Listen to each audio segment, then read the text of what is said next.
Jason, I've been looking forward to this. So have I. Tell me, who is Jason Graystone?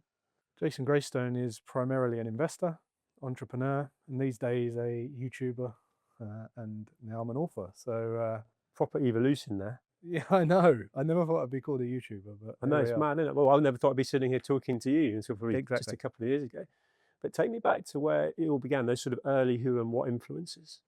Growing up, I grew up with my mum. My dad had left, and we grew up on a council estate in South London called Hatfield Mead. My earliest memories were just bailiffs knocking on the door for electricity, hiding behind the sofa so I didn't know he was in. Um, to make ends meet, my mum kind of left me being babysat by a family called the Piles, Joey Pyle and Shirley Pyle. Just turns out that he's like one of the most renowned London gangsters, Ronnie Cray's best man and all this stuff. And my earliest memories were just like being shut in a room, smashing plates, all I could hear. And really, what I think I had this perception of a lack of security. There was no certainty in my life as a childhood. It was like, I've got, dad's gone, I'm left with these people. There's all people knocking on the door all the time. And I guess that just kind of shaped who I am on this drive for security. And there was a coincidental moment in my childhood that kind of changed the way that I looked at things, and that was every Friday. The parents on our block used to kind of congregate on these steps at the foot of our block, and they used to talk about the week. And I was a nosy 13-year-old kid, and I remember them moaning about money and moaning about, my boss. And they just kind of had this negative view towards money. And I wasn't particularly looking out for that. But the reason I picked up on it was because at 7:30, this guy called Roy would come down and take everyone's money and go and do a syndicate lottery.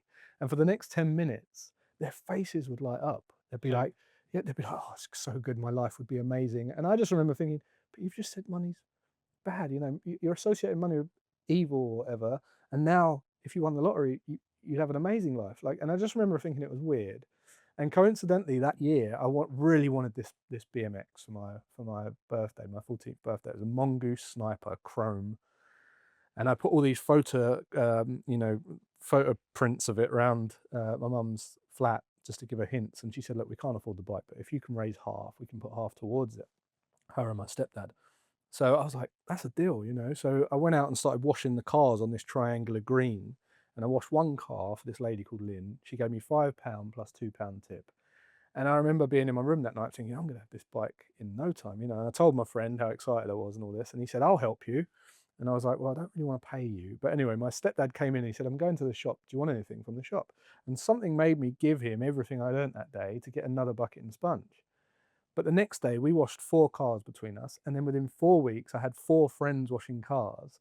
And I wasn't washing cars. I was just doing all the fun stuff, knocking on the door, collecting the money, booking for next week, going block to block to block. And I just remember thinking like I'd discovered fire at that point. It was like, this must be why people struggle with money. Because if you use it this way, it's amazing. You can get what you want and do less of the things that you don't want to do and do more of the things you do want to do.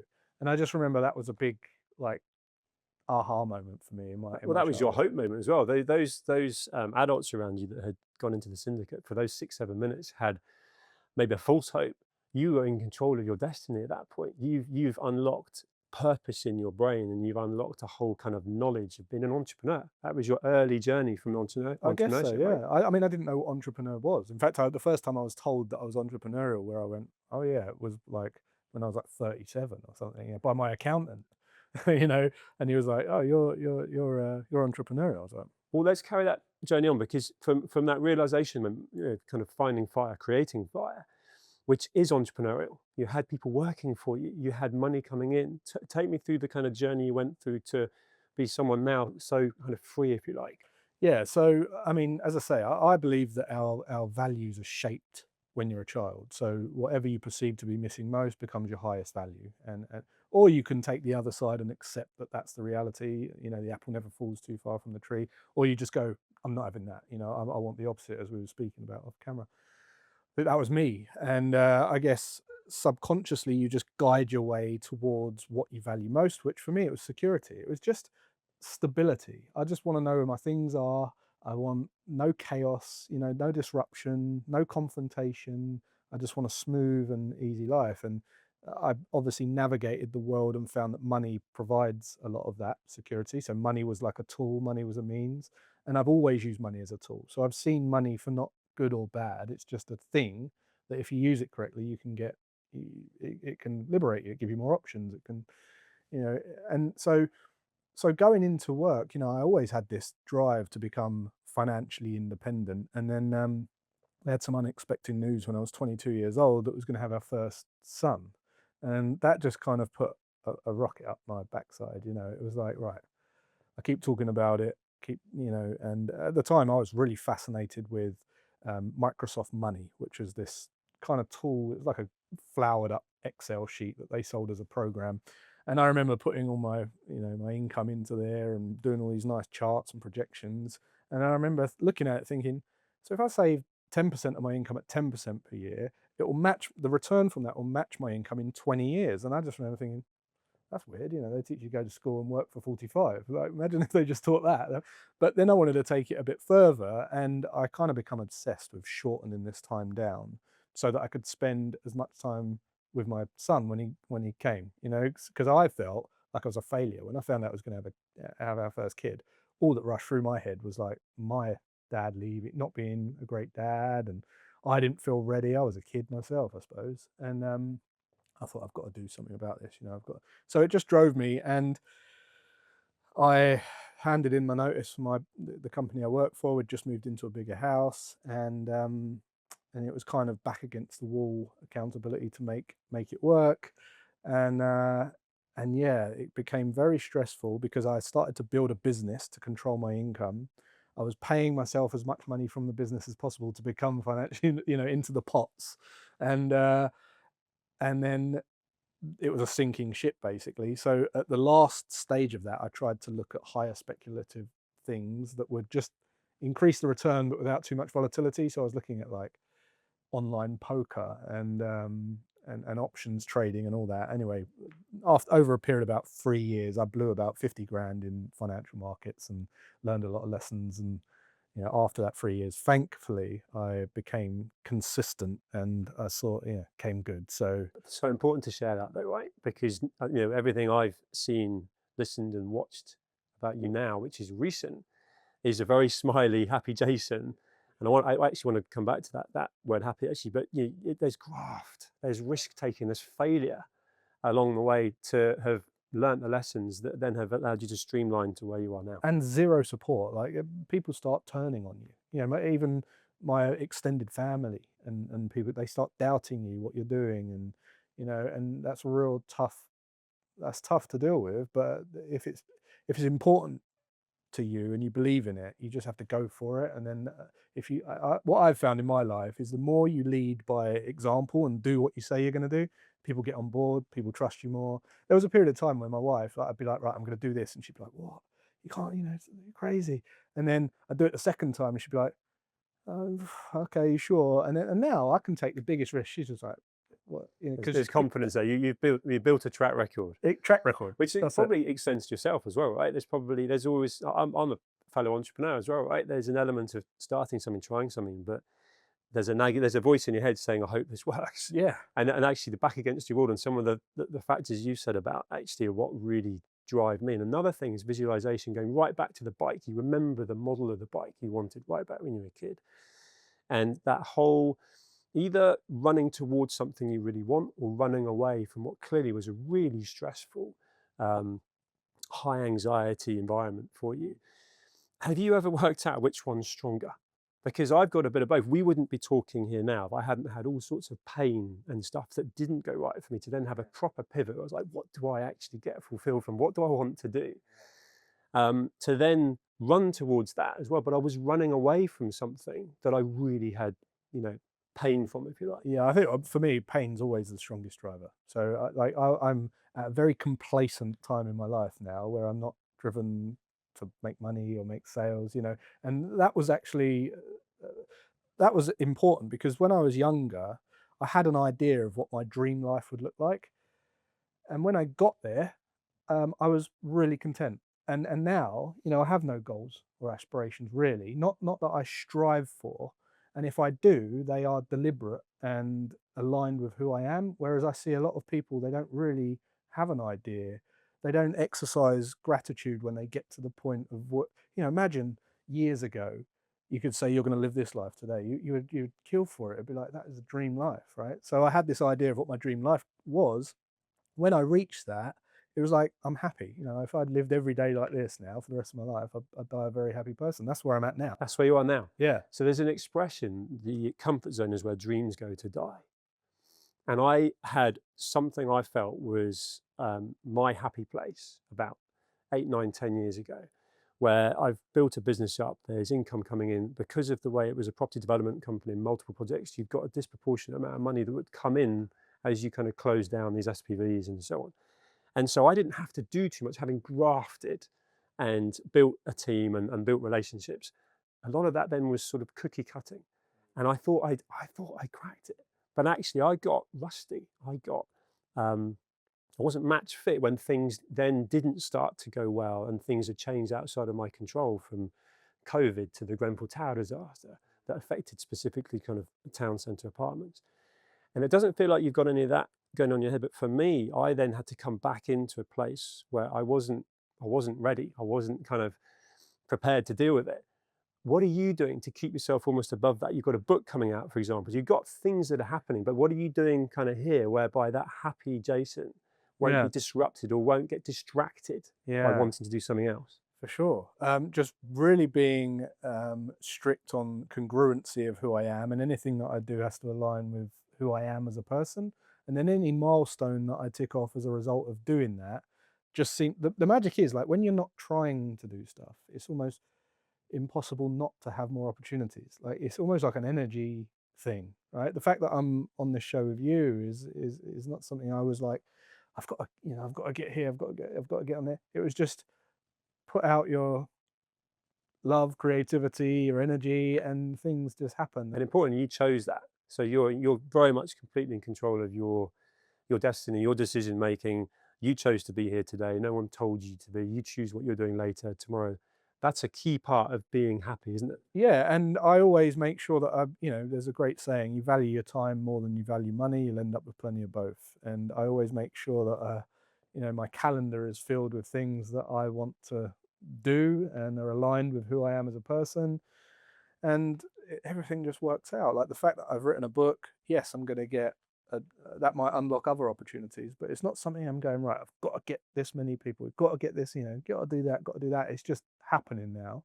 And I was in Dubai a few weeks back, and there was a guy, a business owner, and he said, right, the next target for us is 50 million. And I was like, oh, right, why 50 million? It's a bit of a round number. And he was like, oh, it's just the next number. And I was like, you've got to put in a lot of effort and sacrifice to get to that now. Probably a couple of years for you, really pushing and building teams. Maybe your wife will get upset, your kids will get upset. And it turns out that the 50 million was just to like prove an ex wrong, or like an old boss, and I thought that So is there's not ego. it's So not freedom. Like you're a slave to someone else's thoughts, and when you hit it, you're not really going to care. They don't even care. And it's like he's the guy that will then set the next target for 100 million, right? He's not going to be happy. constantly sacrificing today's happiness for tomorrow's profit, and before you know it, tomorrow never comes, No. and it's gone. Congruency, which I think is not talked about enough. For me, that's the over A to Z of the whole kind of. There's no missing bit. There's no part that you're kind of hiding from, if you like, or not being genuine and authentic. And I can really feel that authenticity coming through. I was going to ask you before we sat down if you're happy. I can feel it. I Wow. can see it. It resonates off you. So a lot of people that will be watching, listening, or already kind of follow, if you like, will be like, how do I get to that? And I'm not saying you got the answer there, but how can people take steps towards building clearly what is financial freedom that allows you to be free, which you could argue is happiness? Happiness, yeah. I said just yesterday, you become a lot more free making sure if you're doing what you enjoy than you would trying to bet on a crypto coin or something. If you just structure your life so that you feel like you're not working, you feel freer. And congruency is the key. Congruency to me is like this internal voice that makes sure that you're on your path. And the way that I always explain it is like, imagine a camera on you 24/7 in your house. Um, is there anything that you wouldn't want the outside world to see? And if there is, then that's probably something you don't love about yourself, or something, or you're bitching about someone who, you're bad mouthing someone. Well, they shouldn't be in your life, or they, deal with that. And if you are trying to hide something, then you're not congruent, because you're saying one thing or doing one thing, but showing the world another thing. And if you can just iron out all those little bits and pieces, you end up with a really congruent message. You're not trying to hide. You're not restricted from scaling because you don't want to, or I don't want them to hear that, or I don't want them to see that post, or Or instantly that's not authentic, right? You're exactly. cherry picking a little bit, and then the congruency part is just dismantled the whole thing. And I Yeah, think, and you're doing really well with your social media growth and audience there. And I think, I'm certainly now just craving authenticity, trying to find the people that I can learn from that have got the congruency, rather than there's a bit there and then you see somewhere else they're doing something completely different, saying something that you're like, you called it out, right? yeah. I mean, the reason I invite people to my house, I bring my son. My son's here now, on this shoot, so that everything I say, I can't hide anything. My son's sitting there, he lives with me. He's watched me grow up, and just things like that. I think if you're true to yourself, you'll have the best life. You'll unlock the best life because you're being who you want to be. You're doing what you want to do, and the financial element is really just kind of how much time you could buy into the future should you wish to, or you need to stop doing what you're doing. Because when you're in that position, you don't subordinate to the idea of retirement or escapism. It's just like, I want to do this every day for, I don't want to go to bed sometimes. I'm like, there's not enough hours in the day. Love that. I just want to keep going. But, the financial element's almost the least important bit, actually. It's just what underpins the other freedoms and allows you to stop if you need to look after a loved one, or if you need to take your foot off the gas for whatever reason. But if you do need that and you want that now, then that is a that's a signal that you're not quite doing something that you should be doing, or there's some little niggle, some chink in the armor somewhere that you need to deal with and own and love or get rid of. Put the time into it. Yeah. You mentioned the fact you can't do a lot of what you are doing without having built that financial freedom with the knowledge and the experience you've got now. And I'm thinking of, there's a program, isn't there, in the US where they kind of send a billionaire out into some unknown town with nothing, and he's going to kind of almost start again. Is there one key part of building financial freedom that you would lock in on? Is there one aspect, and is there one thing you would do? Again, it all like the biggest problem that I see with people not achieving financial freedom is, again, looking up to pleasing and appeasing other people, social pressures, social idealisms, again, moving you away from congruency in who you are, buying things to impress other people, making sure that whatever it is that you're spending your money on is building your future and something you want, and being spent on things that are meaningful to you rather than meaningful to the ex, because you want to show off, or meaningful to Dave next door because he just bought the second Ferrari, or whatever it might be. But and don't get me wrong, I know people love cars, and yes, they should spend money on cars because that's a thing. But a lot of people that are buying things, it's just to look the part. And what I look at, if there's something that I see that I think, you've just spent that much money on that, I just look at it as time. Like, how much time could that buy you based on your living costs right now? How much? What are your monthly living costs, and what is that a multiplication of your living costs? Because if you just put that into buying time, you'd have all that freedom. And yeah, I love that. So I want to bring this back to you. So you've achieved this kind of freedom that you could argue everybody craves, and you'll have your investments, you'll have your sort of finances structured to be able to fund you, and you'll have a timeline on that. What do you do to treat yourself? Are you past all that, or are there things that is it experiences? Is it still some shiny things that actually make you enjoy your money? yeah. I like, if I meet people who are up to great things, I like to invest in that. I like to invest in experiences still from my family. Really, that's it. We've got a like tiny little time on the earth now. I want to see some things. I want to experience some cultures. I want to go places, and that's probably the majority of my costs. Um, And other than that, guitars, and So there is a guilty pleasure. That's where I that's what wanted to go. that's probably it. Yeah, I've got too many guitars, Fair play. but I love it. Yeah, Yeah, I actually love music. That's my thing. fair play. So I ask everybody that comes on each of my stories what their definition of success is. What's yours? Being who you want to be, like that is it. It's just I know it's so simple. No, but I love it. The repetition's good. Like just do away with your own ego, other people's opinions and thoughts. Being who you want to be is such a simple phrase, right? But if it's a sort of phrase that you could like sit and meditate on, study, and really just get to grips with being who you want to be. Like your daily actions, are they aligned with who you want to be? The way you speak. One of the questions I ask business owners is like, what would your business look like if you didn't need money? What products would you build? Who would you put up with as clients? Who would you sack off as clients? How would you treat your staff? How would you treat your team? And it, when you put it that way, it comes from a place of like your own inspiration, your love, who you are as a person. Being true to yourself. And if you're not doing that, why? Then why? Because money, you shouldn't need money to do that. You're off path. You thought you'd end up here, but you're here. There's such a powerful message in that. And this is something we briefly talked about off camera, which I want to bring up now. Going back to you only really touching it, but your upbringing was hard. It was tough. And there wasn't really a mentor, certainly a father figure there for you to draw upon. And a lot of people will have a sort of victim mindset. I was born in the wrong postcode. I didn't come from money, so it was never going to be something I could have. Well, you clearly, firstly, kind of blown the doors off that and shown that you can. What advice would you give to someone? And that might not even be a young person. That might be someone that's still got that mindset. Yeah, don't subordinate to what things that you label negative affecting you in the past. Like that doesn't dictate your future.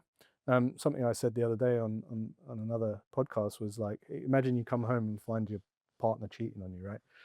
At the moment in time, it's like the worst thing that ever happened. You get a fear of going out dating, trust issues, all that kind of stuff. 20 years later, if I asked you if it was the worst thing, you'd be like, no, it's the best thing that ever happened, right?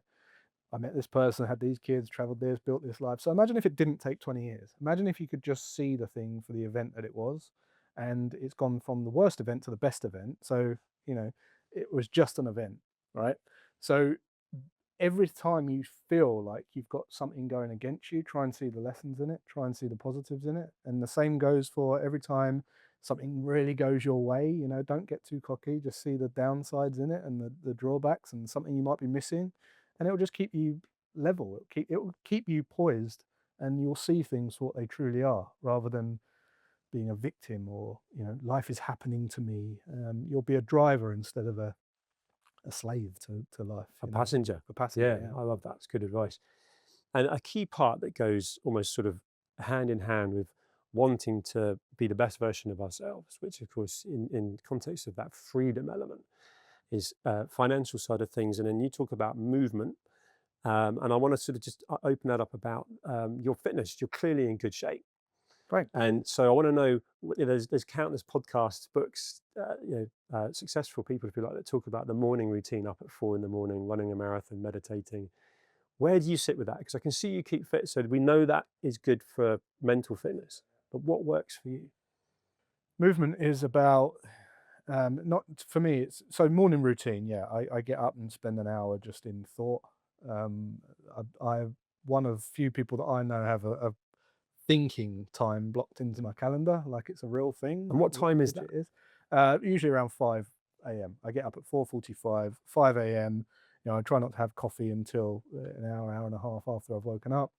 So that time is really just spent just thinking and intentional thinking about like, what's happening, what do I want to do, am I Totally undistracted. yeah, just undistracted, no social media, nothing like that, no, nothing.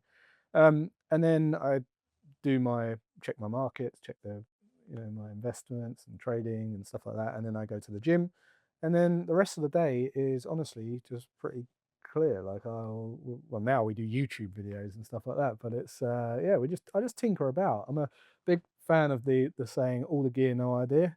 I just want to keep learning new things, tinkering around, constantly expand my mind and Curious. yeah, It's just the best curious. way Yeah, to be. yeah. So that's my day. But movement freedom is to me is yeah, being in a healthy fit state, but also your day-to-day tasks, like how you operate on a daily basis. Are you doing things that are uninspiring or are you doing things that are inspiring? And most people spend 80% of their time doing, things that they're not inspired by. And a great exercise that you can do for that is a time study. I always recommend time studies of the week.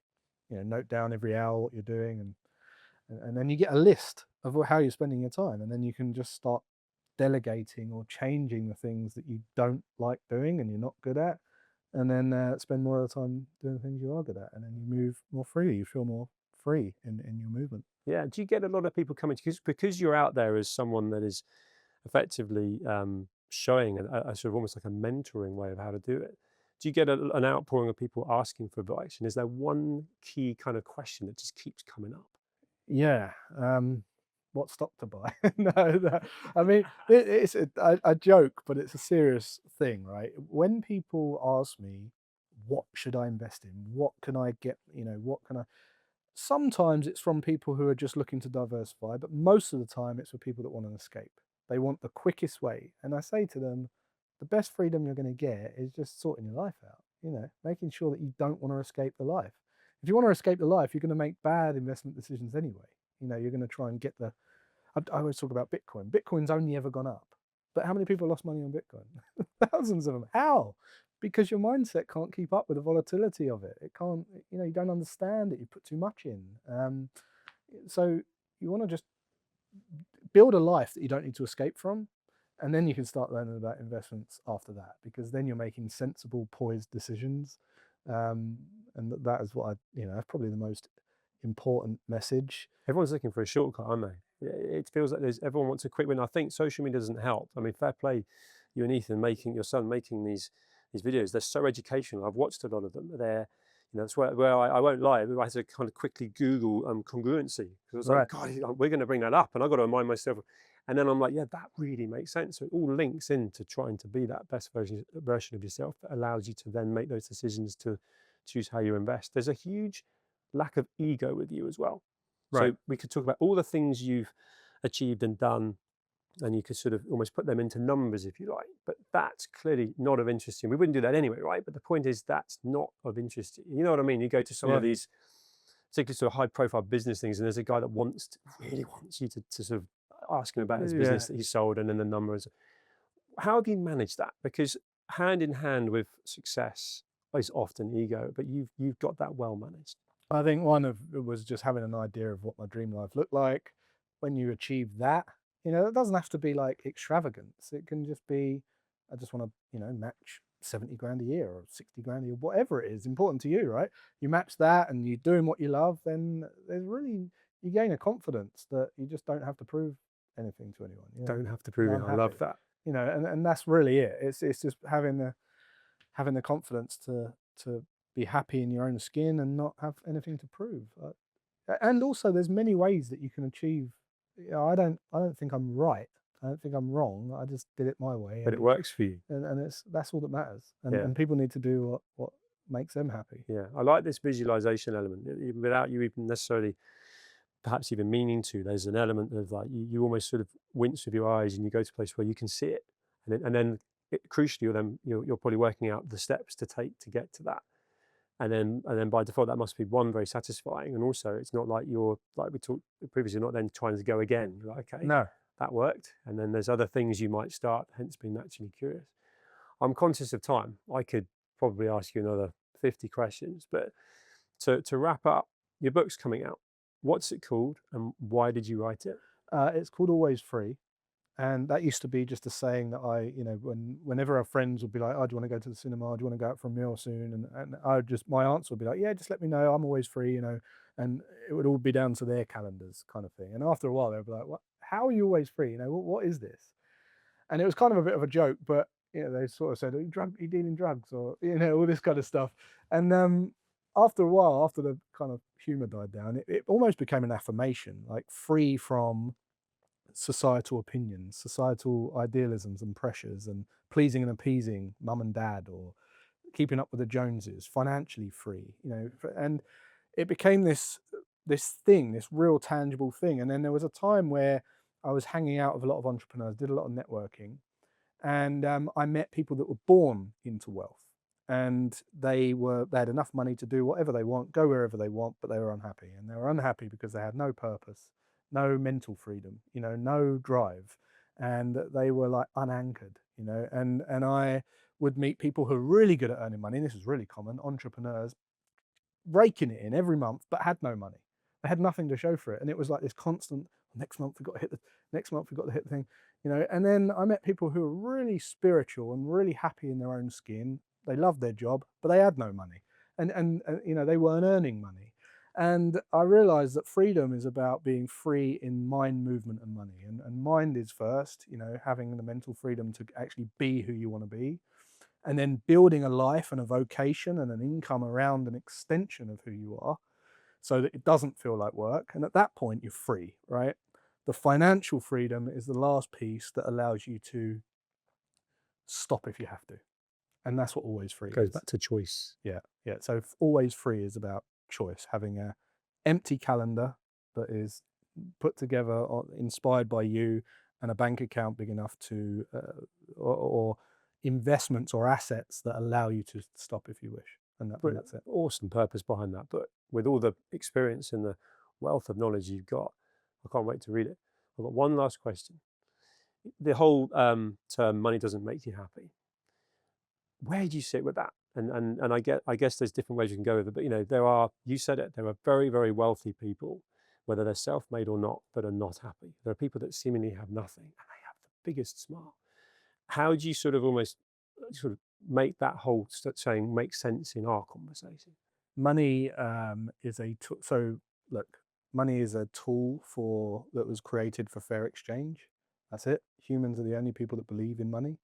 And there's only one way to get money, and that's from another human being. And there's two ways to get it. You either beat them at a skill in a sport, and there's a competitive environment, and there's agreed to be a winner and a loser, or you serve them, which gives you fulfillment, and they pay you in fair exchange for that. And that is the medium of fair exchange. That's what money was created for, really. I believe that if you can serve people in a way that's inspiring to you and means something to you, and they're paying you, then there's you don't see money as a good or bad. It is actually a fair exchange. You feel fair, and if you feel guilty for taking money off someone, then you're not serving them to the highest level that you could possibly serve them. I love that. That's brilliant. I've never heard anyone say it like that before. I had Right. no idea what you were going to say, but that's powerful. That's Right. brilliant. I've said it already. I could keep talking to you, but thank you. No, thank you. In a conversation that I was looking forward to. This has been awesome. Thanks, mate. Thank you.